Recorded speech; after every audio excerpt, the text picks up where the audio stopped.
ప్రభుత్వ భూములను రక్షిస్తాం, చెరువులు నాళాలు పరిరక్షిస్తాం, హైదరాబాద్ నగరాన్ని వరదల నుండి కాపాడుతాం. హైడ్రా ఏర్పాటు లక్ష్యం ఇదే అన్నట్లు ప్రభుత్వం పెద్దలు గొప్పగా సెలవిచ్చారు. అయితే ఆ దిశగా మొదట్లో కొంత వేగంగా వెళ్లిన హైడ్రా ఇప్పుడు ఆచితూచి అడుగులు వేస్తోంది. ఎఫ్టీఎల్ బఫర్ జోన్లలో ఆక్రమణలు ఉంటే తప్పనిసరిగా తొలగిస్తామని చెప్పిన హైడ్రా ఆ తర్వాత మానవతా దృక్పథం అంటూ తన వైఖరి మార్చుకుంది. వేసవి సెలవుల్లో అక్రమంగా వెలసిన విద్యా సంస్థల భవనాలను తొలగిస్తామని చెప్పిన అధికారులు సెలవులు పూర్తవుతున్నా అటువైపు కన్నెత్తి చూడకపోవడం విమర్శలకు తావిస్తోంది. Hyderabad disaster response and assets protection agency ఏర్పాటైన 1-2 నెలల్లోనే 2 తెలుగు రాష్ట్రాల్లో ప్రముఖంగా వార్తల్లో నిలిచింది.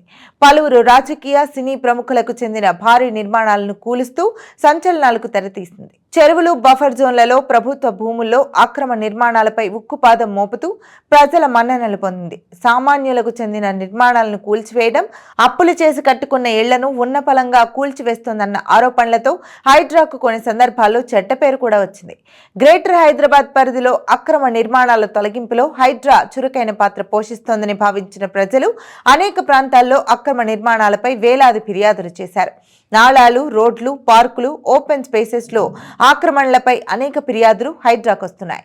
భారీ నిర్మాణ సంస్థలు, రాజకీయ ప్రముఖులు చేసిన కబ్జాలపై సైతం హైడ్రాకు ఫిర్యాదులు అందుతున్నాయి. విద్యా సంస్థలు సైతం చెరువులు, కుంటలు, ప్రభుత్వ భూములను ఆక్రమించి భారీ నిర్మాణాలు చేశాయని హైడ్రాకు ఫిర్యాదులు వచ్చాయి. అందులో ప్రముఖంగా మాజీ మంత్రి మల్లారెడ్డి అల్లుడు రాజశేఖర్ రెడ్డికి చెందిన పలు కట్టడాలు ఉన్నట్లు ఫిర్యాదులు అందాయి. దుండిగల్ గ్రామ పరిధిలో చెరువు సింకంలో భవనాలు నిర్మించారని ఆరోపణలతో అధికారులు కొంతమేర కూల్చివేతలు కొనసాగించారు. అక్కడ విద్యార్థులకు ఇబ్బంది అవుతుందని వేసవి సెలవుల్లో మిగతా వాటిని పరిశీలిస్తామని చెప్పి వెళ్లిపోయారు. అయితే వేసవి సెలవులు పూర్తవుతున్న ఆ ఆక్రమణల వైపు అధికారులు కన్నెత్తి చూడడం లేదు. ఇక పాత బస్తీ సలకం చెరువులో కాలేజ్ నిర్మాణం జరిగిందని హైడ్రాకు ఫిర్యాదులు వచ్చాయి. ఎంఐఎంకు చెందిన ప్రధాన వ్యక్తులు ఈ కాలేజ్ నిర్వహిస్తున్నారన్న ఆరోపణలపై అప్పట్లోనే హైడ్రా కమిషనర్ రంగనాథ్ స్పందించారు. అయితే అక్కడ కాలేజ్ రన్నింగ్ అవుతున్నందున ఆచితూచి వ్యవహరించాల్సి వస్తుందని చెప్పుకొచ్చారు.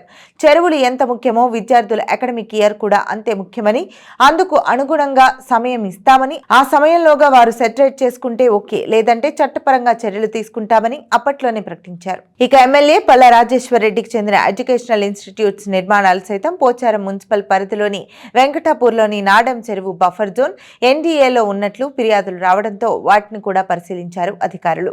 మెడికల్ కాలేజ్ నిర్మాణాలు చెరువులో ఉన్నట్లు గుర్తించారు. అయితే అప్పుడు విద్యా సంవత్సరం రన్నింగ్ లో ఉన్నందున ఎలాంటి చర్యలు తీసుకోలేదు.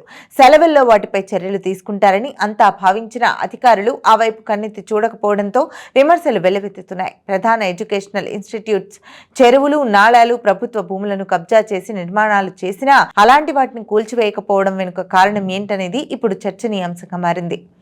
మొదట్లో ఫిర్యాదు ఇచ్చిన ప్రతి అంశాన్ని పరిశీలించి అక్రమ నిర్మాణాలను కూల్చివేసిన హైడ్రా ఆ తర్వాత కొంత సడలింపులు ఇచ్చింది. ఇప్పటికే ఇల్లు నిర్మాణం పూర్తి చేసుకుని ఇళ్లలో పబ్లిక్ నివాసం ఉంటే అలాంటి వాటిని కూల్చబోమని హైడ్రా ఒక ప్రకటన చేసింది. అయితే వ్యాపార కార్యకలాపాలు నిర్వహించే ఏ ఒక్క నిర్మాణాన్ని కూడా ఉపేక్షించే పరిస్థితి లేదని చెప్పుకొచ్చిన అధికారులు ఎడ్యుకేషన్ ఇన్స్టిట్యూట్స్ విషయంలో వేసవి సెలవుల్లో చర్యలు తీసుకుంటామని ప్రకటించారు.